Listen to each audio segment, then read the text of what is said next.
Con ustedes, África, un microprograma de la Casa de África en Argentina, Delegación Ciudad de Rosario.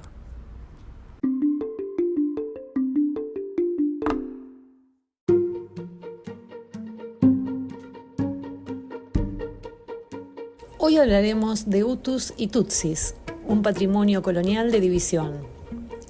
Lo que ocurrió en Ruanda en 1994 parece casi incomprensible. En solo 100 días, hasta 8.000 mujeres, hombres y niños morirían en una epidemia de odio, asesinato y violencia generalizada. 100 días marcados por ejecuciones con machetes, porras tachonadas, granadas y fusiles de asalto. Pero, ¿cuál es el crimen de estos seres que sus verdugos comparan con cucarachas? La mayoría de ellos pertenecen a la categoría social de Tutsis. Los demás son Hutus moderados, considerados aliados de ellos. ¿Cómo pudo haber ocurrido este genocidio? Durante décadas habían reinado tensiones entre las poblaciones Hutu y Tutsi en Ruanda. Las políticas coloniales fomentaron divisiones entre los Hutus, que eran el grupo étnico más grande del país, y los Tutsis, el segundo grupo étnico más grande.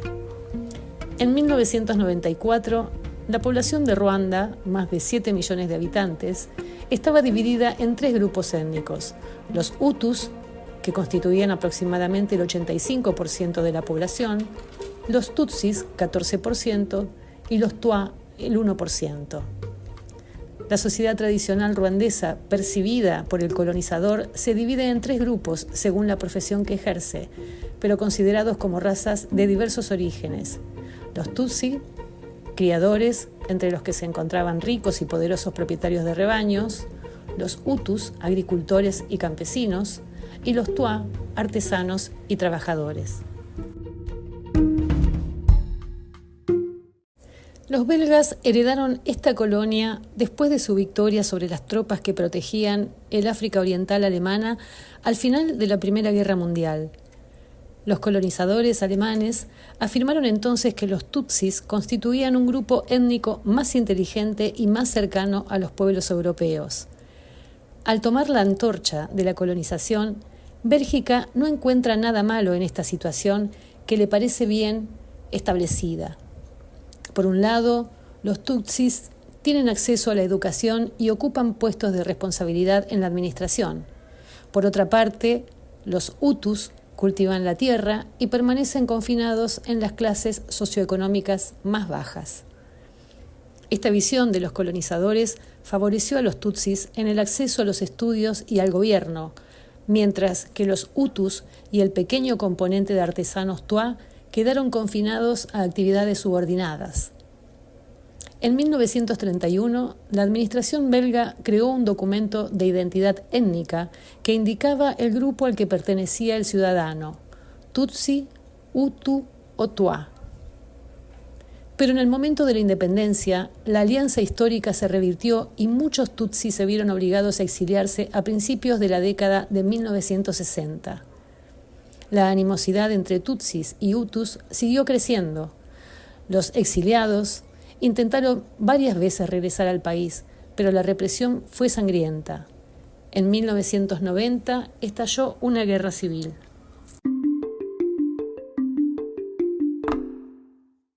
Durante la noche del 6 de abril, el atentado fue el detonante del genocidio. En las ondas de radio de Smil Collins, la señal del inicio del genocidio fue, según se dice, la frase que se escuchó durante varios días: derribar a los grandes árboles. Los expertos coinciden en que el detonante del genocidio fue el asesinato del presidente Hutu, Juvenal Habyarimana. En efecto, el 6 de abril de 1994, el avión del presidente fue derribado cuando estaba a punto de aterrizar, habiendo sido derribado al menos por un misil. Del 6 de abril al 4 de julio de 1994, 800.000 ruandeses, en su mayoría tutsis, fueron masacrados por ruandeses, principalmente hutus. Perpetrado en 100 días, el genocidio de Ruanda ostenta el triste récord del genocidio más rápido de la historia.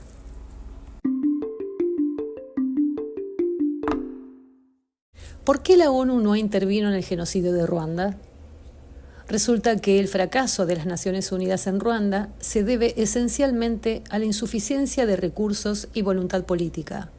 El señor Carlson pidió a los Estados miembros que se tome esta cuestión muy en serio porque las Naciones Unidas son la única organización que puede aportar legitimidad global al mantenimiento de la paz. ¿Cuáles son las consecuencias del genocidio de Ruanda? Los funcionarios gubernamentales, soldados y milicianos que habían participado en el genocidio huyeron a la República Democrática del Congo, llamada entonces Zaire, llevándose consigo a 1,4 millones de civiles, la mayoría de los cuales eran hutus, a quienes les dijeron que el Frente Patriótico Ruandés, actualmente en el poder, con mayoritariamente población tutsi, los mataría. Miles de ellos murieron a causa de enfermedades transmitidas por el agua. Los campos también sirvieron como base para que ex soldados del gobierno ruandés se rearmaran y se prepararan para invadir Ruanda. Estos ataques fueron uno de los factores de la guerra de 1996 entre Ruanda y la República Democrática del Congo y que persiste hasta hoy.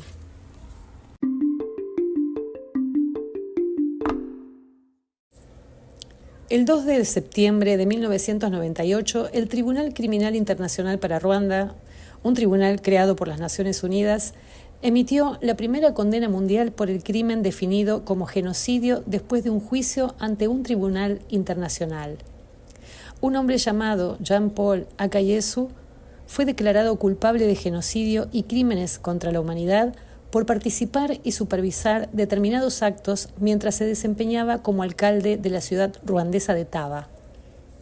El joven Akayesu, nacido en la comuna de Taba en 1953, era miembro activo del equipo de fútbol local, además de padre de 5 hijos y maestro. Era un líder respetado en su comunidad, considerado un hombre de alta moralidad, inteligencia e integridad. En 1991, Akayesu incursionó activamente en la política y fue elegido presidente local del Movimiento Republicano Democrático, un partido de la oposición. Aunque al principio se mostraba reacio a ocupar cargos públicos, fue elegido alcalde de Taba, un cargo que ocupó desde abril de 1993 hasta junio de 1994. Como alcalde, Akayesu era líder de la comunidad y la población lo trataba con respeto y deferencia. Supervisó la economía local, controló a la policía, administró justicia y, en general, encabezó la vida social en la ciudad. Después del comienzo del genocidio ruandés, el 7 de abril de 1994, Akayesu mantuvo inicialmente a su pueblo fuera del exterminio masivo. No le permitía a la milicia realizar operaciones en ese lugar y protegía a la población tutsi.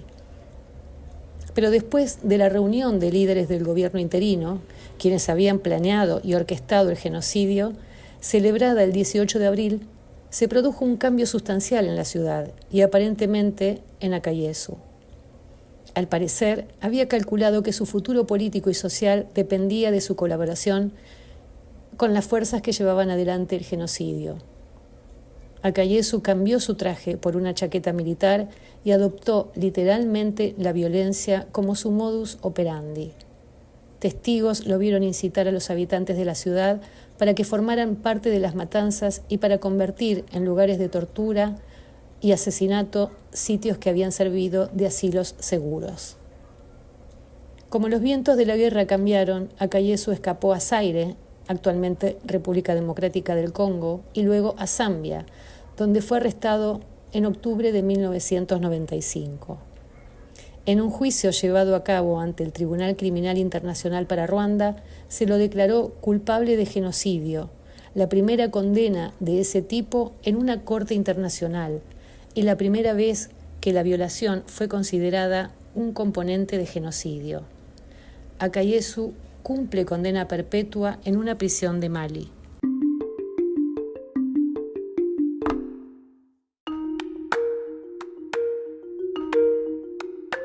Con motivo del 30º aniversario del inicio del genocidio, Macron, que ya había dado un paso hacia el reconocimiento de la responsabilidad de Francia, declaró que Francia pudo haber detenido el genocidio, pero no tuvo la voluntad. Para conmemorar 30 años del genocidio en Ruanda, este 7 de abril el presidente fue el encargado de liderar el evento en la capital Kigali, más específicamente en el Centro de Memoria del Genocidio, próximo a las fosas comunes de más de 250.000 víctimas de la masacre.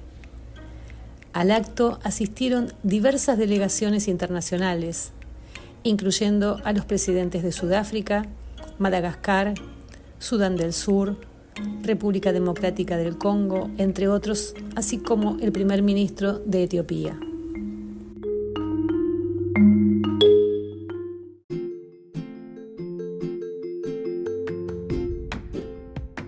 Con ustedes, África es un programa de la Casa de África en Argentina, delegación en la ciudad de Rosario, provincia de Santa Fe, República Argentina.